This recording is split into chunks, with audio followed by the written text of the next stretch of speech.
Okay mga master, mayroon na tayo nito. Tapos mayroon tayong battery bank na. Ayan. 12 volts 24 EH. At saka dumating na yung ating pinakahihintay na, ayan, ibang parcel. So ito na yon mga ka-DIY. Ito na talaga ang importante sa lahat para makabuo tayo ng solar power portable generator. Ayan.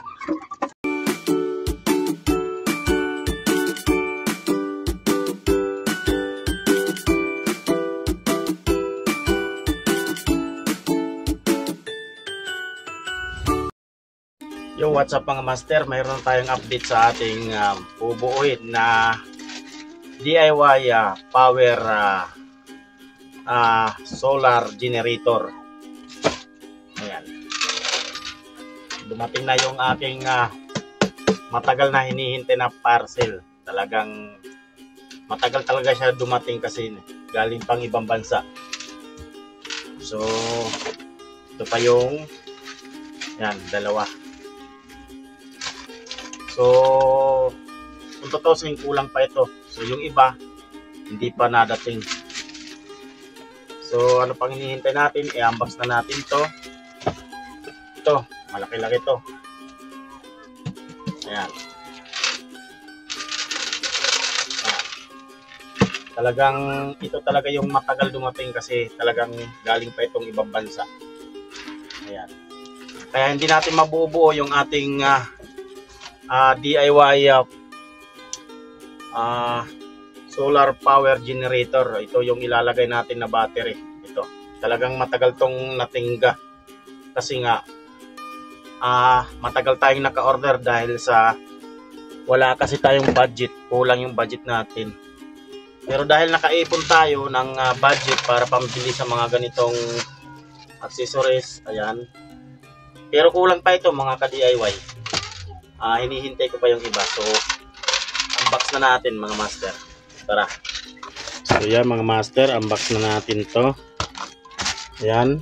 Unahin muna natin to mga master, yung maliliit. Okay. So ito. Unbox na natin.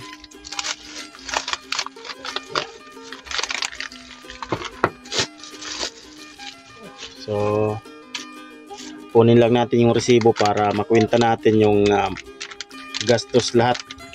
So ito po ay familiar na to sa inyo. So ito po ay boost converter na 400 watts mga master. Ayan. So buksan natin. Wala tayong ano.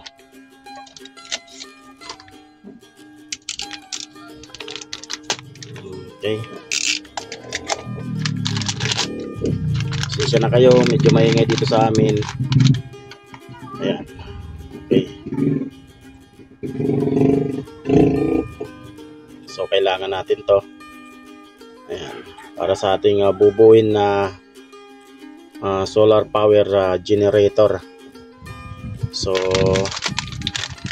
unang gagawin natin ay pure 12 volts lang muna. Pero depende, pagka may budget pa uli, i-upgrade natin.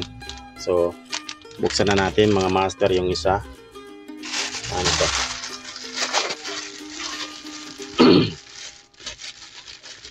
Yan. Dalawa pala to. Kala ko isa lang. Swerte. Dahil dalawa. Yan. Pares na pala siya. Kailangan natin ng handle. Ayan. Alam nyo na. Kung para sa ano to. Hawakan. Okay. Buksan natin. Lahat ng in-order ko mga master, yung iba ay talagang galing pang ibang bansa. Kaya matagal dumating. Matagal tayong hindi naka-upload. Matagal tayong hindi naka-update sa ating portable power generator. So ito po. Ayan. So ilalagay ko na lang po yung link nito dyan sa comment section. Ayan, pag hindi nyo nakikita yung mga link dito sa comment section, i-click nyo muna yung video. Tapos, pagka-click nyo sa video, punta kayo sa comment section para makita nyo. Yung iba kasi nagtatanong kung saan yung link. Pero nailalagay ko na yung link. Kaso lang, hindi nyo makita kasi hindi nyo kiniklik yung video tapos then comment. Kasi minsan kasi, comment lang i-click pero hindi nyo makikita yung link. Kasi nga, hindi nyo click yung video para makita yung link. Yan. Okay. Siyempre yung hinihintay nyong isa, tabi muna natin to. Okay, tabi muna natin to. Ito na. So, sana ito yung tamang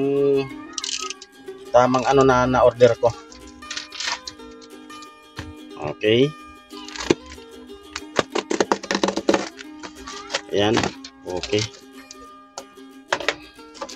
Sana malaki siya at hindi na naman palpak yung order natin. Hindi katulad nung una, nagkamali tayo ng order kaya na-stuck yun. So may gagawin naman ako doon. So ito siya. Okay. Ayan na mga master. Kompleto na yung ating portable solar generator. Ayan na. Talagang malaki siya. Ayos to. Goods. Okay. Ayan. Okay. Ayos. Okay. Ang sukat nga mga ka-DIY, ilalagay ko na lang din yung link nito. Okay. Sa bagay, susukatin na natin. Nakatornilyo pala. Sa sobrang excited.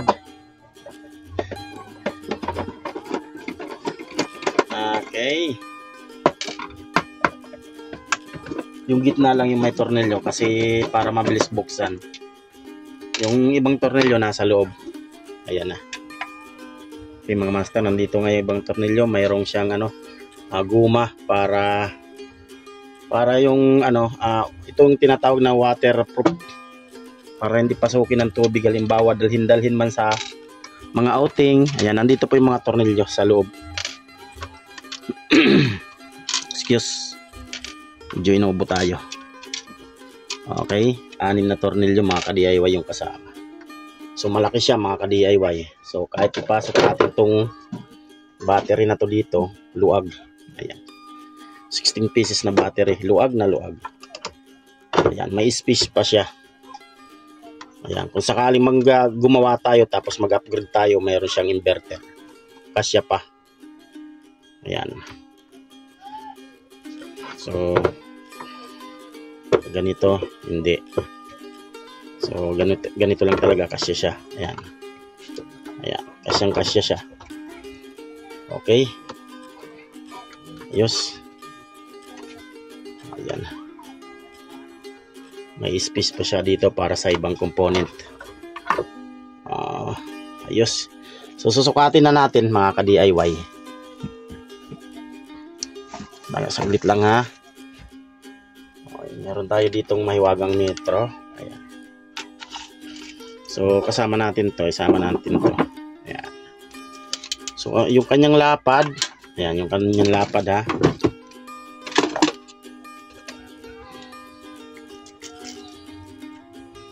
Ayan, yung kanyang lapad, ayan o.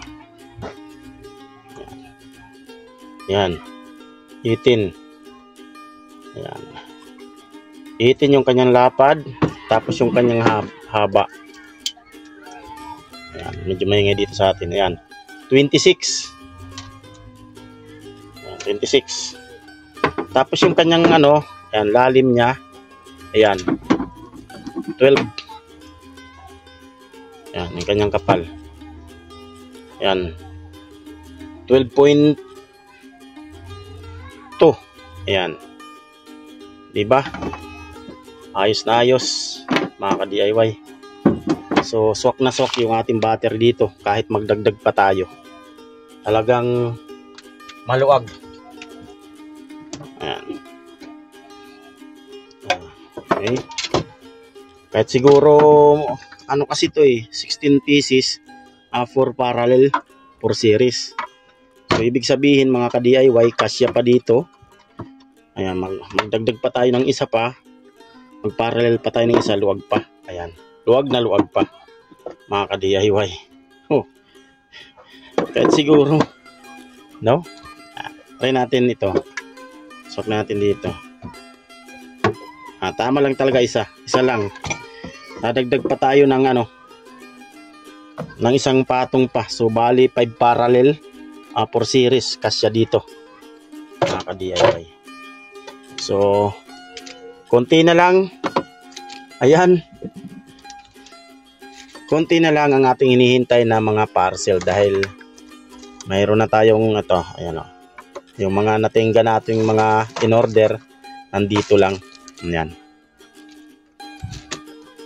So, yun lang mga master. So, abang-abang lang po sa mga upload kong video. At para pag dumating yung mga na-order ko pang iba, yung kulang dito, i-update ko kayo, bubuuhin na natin. At talagang alam kong excited din kayo na mapanood kung paano yung pagbuo ko ng solar power generator. Portable solar power generator. So ika nga, hindi po ito gaya-gaya ha. Ito po ay may kanya-kanya po tayong version, may kanya-kanya tayong style. Maaring parehas lang yung lagayan, pero yung mga pagdating sa setup, magkakaiba. Baka may kumontra na naman gaya-gaya ha. May kanya-kanya tayong siyempre kung kaya nilang bumili, kaya rin natin. Basta pag-ipunan lang. Diba? Yun lang mga master. Maraming salamat sa inyong sulit na panonood. Huwag kalimutan i-like at i-share ang video natin na to. At kung napadaan ka lang sa channel na to, huwag kalimutan mag-follow para updated kayo sa mga susunod kong bagong upload na video about dito sa mga ganitong DIY solar setup at saka portable generator sa pagbubuo ng mga power bank. Ayan. So yun lang mga master. Maraming salamat muli. Hanggang sa susunod na upload mga ka-DIY.